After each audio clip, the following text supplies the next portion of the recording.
O primeiro exemplo é do próprio Davi. Foi quando Davi fugiu, né, do seu filho Absalão. Isso está lá em Salmo, capítulo 3, versículo 3. Se você tem uma Bíblia na sua mão, você pode perceber que em cima, geralmente, está escrito, né, o contexto desse salmo. E o contexto desse salmo é exatamente isso. Fala de quando Davi fugia do seu filho Salomão.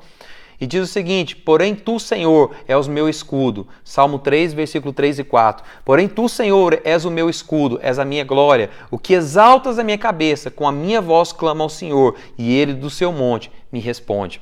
Olha só o contexto, irmão. Davi, um próprio filho dele, se levantou em rebeldia, querendo matá-lo, querendo roubar o seu trono. Davi, ele foge de Absalão, porque de uma certa maneira ele estava com temor de morrer. Mas ao mesmo tempo o coração de Davi estava apertado, porque pensa bem, o próprio filho se levantou contra ele. Imagina o escândalo disso tudo, né? Imagina que confusão que gerou. E Davi fugindo, né? Sentindo no coração o seguinte: olha, existem pessoas que estão comigo, existem soldados que estão comigo, existem soldados que estão com Absalão, e corre o risco, às vezes, do próprio Davi morrer. E Davi sabia que corria o risco do próprio filho dele morrer. E quem é pai sabe disso, né? Por mais que o filho faça alguma coisa errada, nós nunca queremos que o filho morra.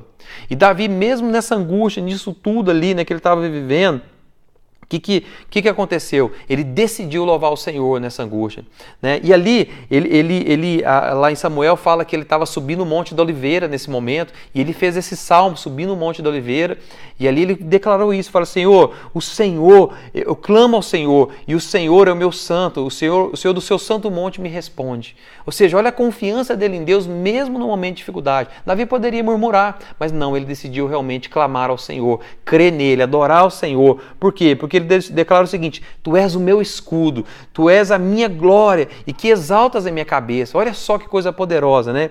E o que aconteceu? Deus trouxe confusão sobre os conselheiros de Absalão, e juízo veio sobre Absalão, por mais que Davi não ansiava por isso, mas Deus fez justiça, né? Então, Deus abre portas, né, para a vida de Davi, ou seja, ele decidiu não murmurar. Ele podia murmurar, falando: ô meu filho, por que isso e tudo mais, mas não, ele decidiu adorar o Senhor, e ali o Senhor honrou a vida dele, trouxe livramento para ele. Quero te falar também de outro exemplo, que é o exemplo de Paulo e Silas na prisão, tão famoso, né? Diz o seguinte em Atos capítulo 16, versículo 25. Por volta da meia-noite, Paulo e Silas oravam e cantavam louvores a Deus, e os demais companheiros de prisão escutavam. Para você que conhece a história, você sabe que ali houve um tremor de Deus, né? Naquele momento ali, quando eles adoravam o Senhor, né? Naquela tribulação, olha só, Paulo e Silas não estavam na cadeia porque fizeram uma coisa errada. Não, eles estavam na cadeia porque pregaram o evangelho. Eles poderiam murmurar e falar: Senhor, eu estou pregando o teu evangelho e o Senhor me deixa nessa prisão. Cadê Pedro? Cadê Barnabé? Cadê esse povo que não vem nos ajudar? Mas não, mesmo preso, mesmo açoitado, eles decidiram adorar o Senhor. E a Bíblia fala que ali houve um tremor de tal maneira que as portas das cadeias se abriram. Eu, com a minha imaginação fértil, eu imagino que quando eles começaram a adorar, o próprio Deus lá nos céus começou a bater o pé, no ritmo da adoração deles. E esse batido do pé de Deus fez tremer todo aquele lugar. Isso não está na Bíblia, é só uma imaginação minha. Mas olha só, Deus entrou, Deus usou a chave de Davi para o quê? Para abrir portas. A adoração faz o próprio Senhor Jesus usar a chave de Davi. E ali eles tiveram libertação, né, naquele momento. Olha que coisa poderosa, né? O segredo de fazer Jesus realmente usar essa chave sobre nós é a adoração. E ali eles tiveram a oportunidade de sair da prisão e continuar pregando o evangelho, né?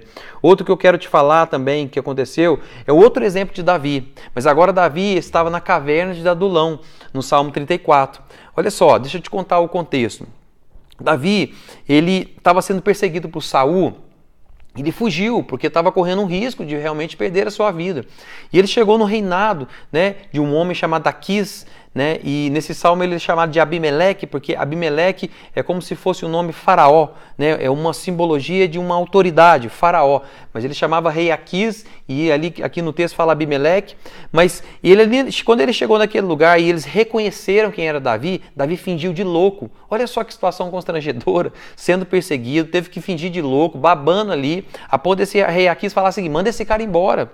E foi nesse momento, após ser mandado for expulso pelo rei Aquis, ele foi para uma caverna chamada Caverna de Adulão, e ali na Caverna de Adulão ele compôs esse salmo.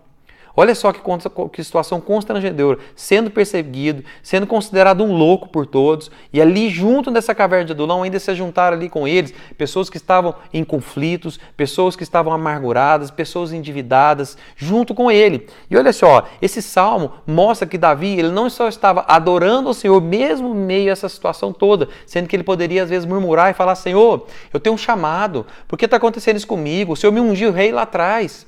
Não, ele decidiu adorar e não só fez só isso, mas ele também ensinou aqueles que estavam com ele, aqueles perdedores que estavam com ele, a realmente adorar junto com ele. Olha o que diz o Salmo 34. Provai que o Senhor é bom. Olha só, o Salmo, né, de Davi é quando ele fugia de Abimeleque. Então diz o seguinte: bendirei o Senhor em todo o tempo. O seu louvor estará sempre nos meus lábios. Gloriar-se-á no Senhor a minha alma. Os humildes o ouvirão e se alegrarão. Engrandecei o Senhor comigo, e todos a uma lhe exaltemos o nome. Busquei o Senhor e ele me acolheu. Livrou-me de todos os meus temores. Contemplai-o e sereis iluminados, e o vosso rosto jamais sofrerá vexame. Clamou este aflito, e o Senhor o ouviu, e o livrou de todas as suas tribulações. O anjo do Senhor acampa-se ao redor dos que o temem e os livra. Olha só, Davi, além dele adorar o Senhor com esse salmo, ele chama o povo para o quê? Para exaltar o nome. O tempo todo ele fala o seguinte: olha, vamos clamar ao Senhor, vamos contemplar o Senhor.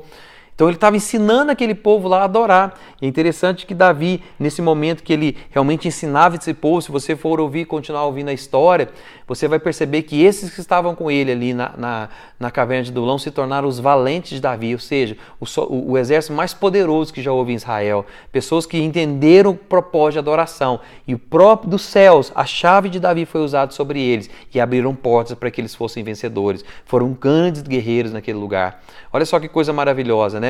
Então, Davi, ele tinha esse segredo, era adoração. Ele adorava o Senhor mesmo em circunstâncias difíceis, assim como Paulo e Silas. E Deus, lá do céu, sempre usava essa chave, que foi chamada de chave de Davi. Por quê? Porque é uma chave usada por Deus quando há adoração aqui na terra, e onde abre portas e ninguém fecha, e fecha portas onde ninguém mais abre. Davi foi restaurado o seu reino. Davi teve o seu maior exército, ao ponto de trazer paz sobre Israel, a ponto de ele cumprir o propósito de Deus de conquistar todas as terras que era para conquistar, coisa que Josué não cumpriu. Olha só que coisa poderosa. Por quê? Porque o coração dele era um coração de adorador.